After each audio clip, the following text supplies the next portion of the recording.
Hello guys, I trust that you're doing exceptionally well during this particular time that we're living.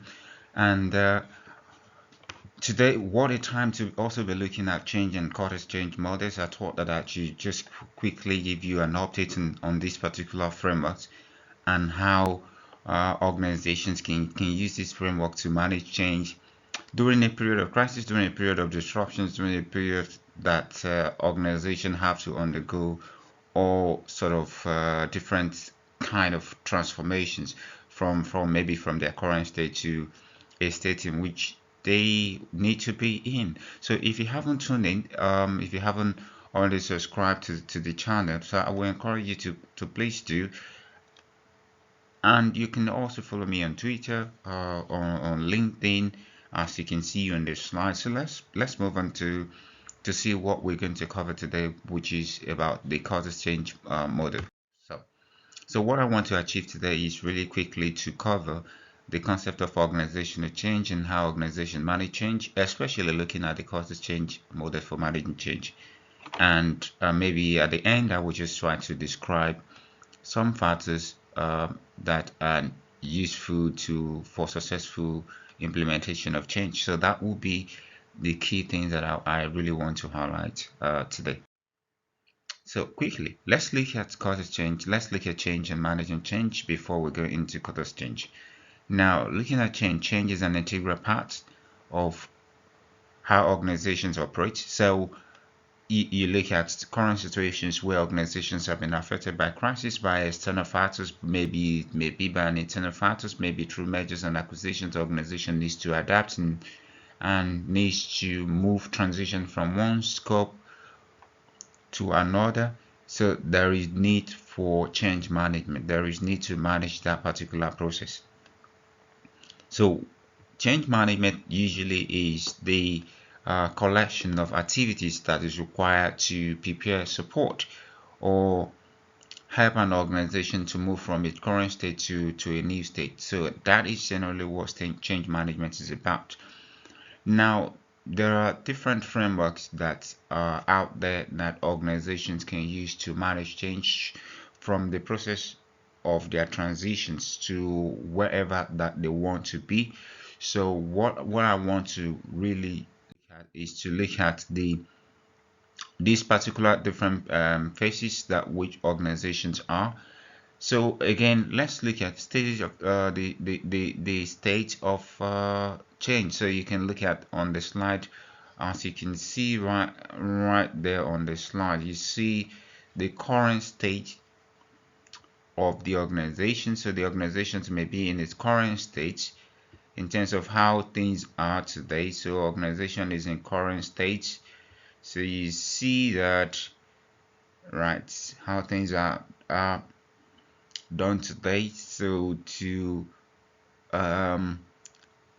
transition stage where the organization is trying to move from current to future stage, and then the organization then move to the future stage in terms of how things needed to be. That is the stage. So let's look at the change process quickly. Now, change process, there are four key things that you need to take out from these. I hope you find it useful. Number one is that you need to determine the need for change. So is it something that is needed? Is the change needed? Because sometimes if the organization, if you don't change, can easily die. Organization need to adapt. So organization need to establish the need for change and also prepare and plan for change. So there is need for preparation, there's need for planning. And at that stage, you're looking at problem identifications, levels and objectives and strategies that needs to be put in place. There's a lot of work that needs to be done into that, but that is not the focus of our talk today. Now let's look at the third point, which is implement the change. So training of employees and appropriateness for the change and also sustain the change. So now this is normally the change process, but let's look at some frameworks that can help, especially the Kotter's model. So looking at frameworks and models for managing change, two main approaches usually come to mind. The first is the plan or design approach, and that usually focuses on shortcomings and solutions oriented single linear process. This particular process is usually a single linear process, and also is more like a top down, right? So as you can also see on the slide, so you can also have the developmental approach to change, and that could be focused on experiences, or it could be problem oriented, and of course continuous and interactive process as well. It could also be using existing knowledge, and also trying to look at possibility based within the organization as well. So there could be wide range of uh, approaches under the developmental pattern. Now let's look at the focus for today, which is courses plan change models. We're also looking at is a linear change models. That's the way I like to refer to it. So the courses frameworks for managing change come across in 8 steps. So number one is to establish a sense of urgency. Establish a sense of urgency. That is number one. Number two is to create the guiding coalition. So number three is to create a vision for change.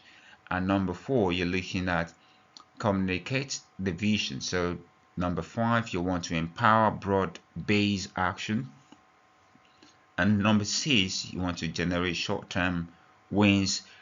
Number seven, consolidate gains to produce more change. And number eight, to look at anchor the change. Now, let me just quickly try as much as possible to explain each of these process, and I will just wrap it up from there. Now, let's look at establish a sense of urgency. So, it normally change management process start with establish a sense of urgency, examine market and competitive realities.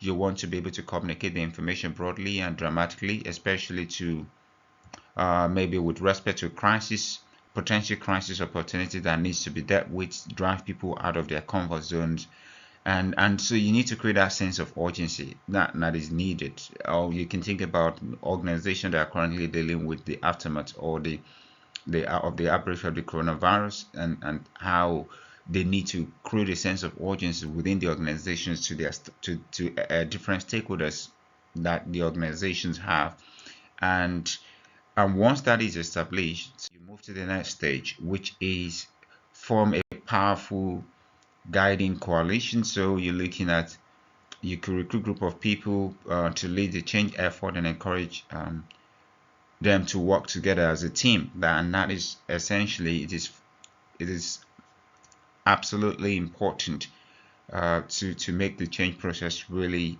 successful.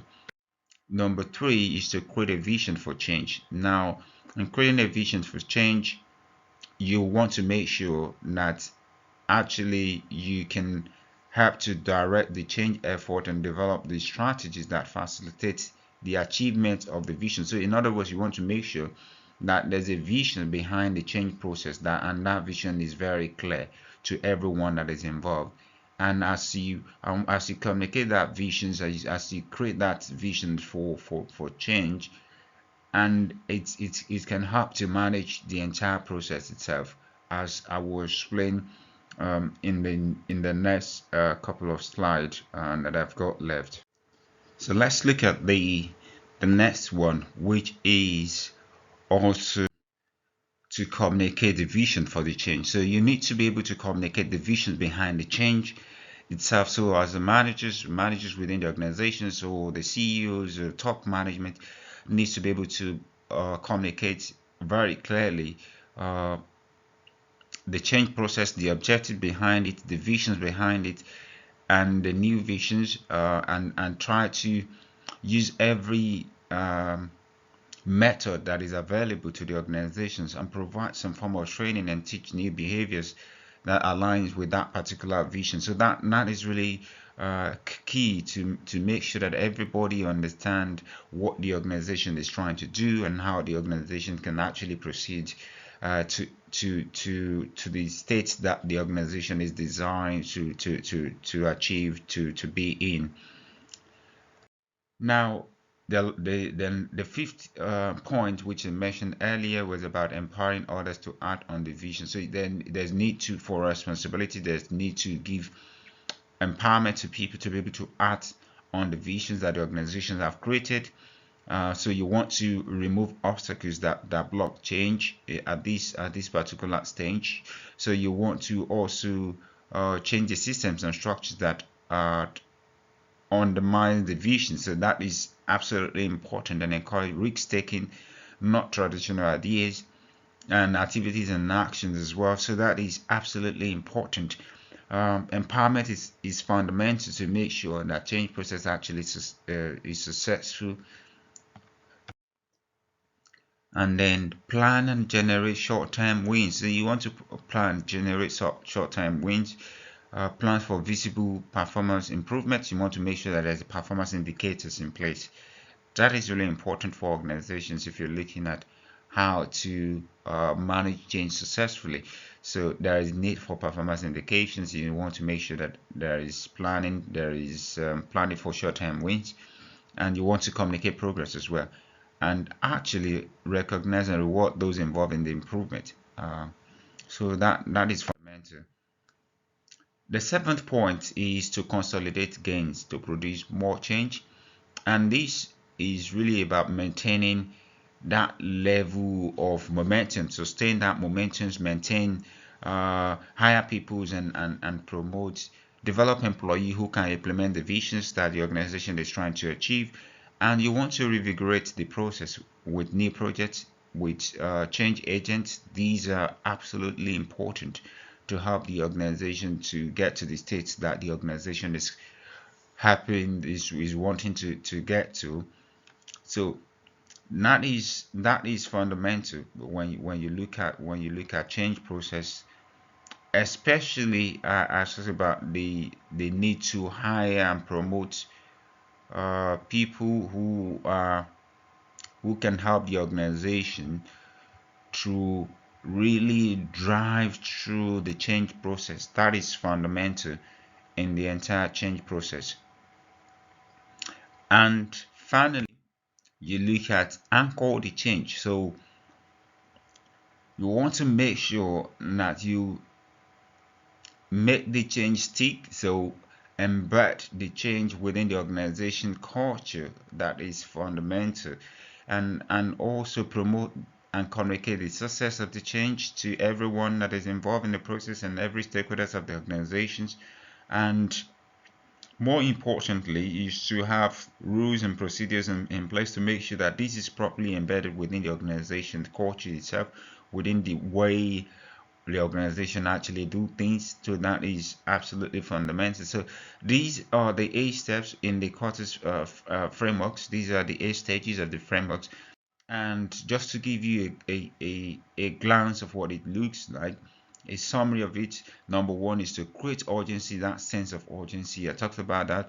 You form a powerful coalitions, you create a vision for change, and you also want to communicate the visions, empower actions, create quick wins, some other people call it, and build on the change and make it stick. So at every point, you want to create a climate for change, engaging and enabling the organization stakeholders, implement and sustain uh, the change process itself. So these are fundamentals. These are more like the uh, key stages in the Kotter's change models that can help an organization to navigate through a period of change, through a period of transition from one stage to another. How do you implement successful change? So I just to talk about quickly about these. We want to make sure that you ensure that the objectives and details of all changes, any change, are communicated clearly and quickly as possible to all employees so that people can buy in into what the organization is trying to do, and this can help to avoid things like rumors and speculations that can be difficult, that can be very difficult and create a big problem for the organizations. And also, I think I've mentioned this earlier, that there is need for change champions, change agents that can help drive that particular process. So, and it being able to persuade other people to come on board and be part of what the organization is trying to do. These are absolutely fundamental. Now, the final point is to involve every staff rather than imposing the change. So ensure appropriate leadership is and most organizations do make this mistake in trying to in the change process, and they just impose things. Some organizations, some depends on leadership styles, but you want to make sure that you get everyone involved. That is important to help manage the entire process, and make sure that you provide people with the visions or the rationale for the change that you're trying to make as well, and create a culture for the change. So there's need for that shift in culture of the organization. That is fundamental to help the organization to achieve the things that they need to achieve. That is key in that regard. So these are possibly some ways that can obviously help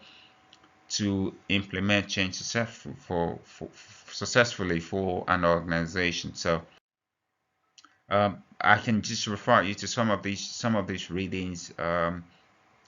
You can some of these books. I think I find them useful. You can have a look and see what further materials, what you can pick out relating to change management.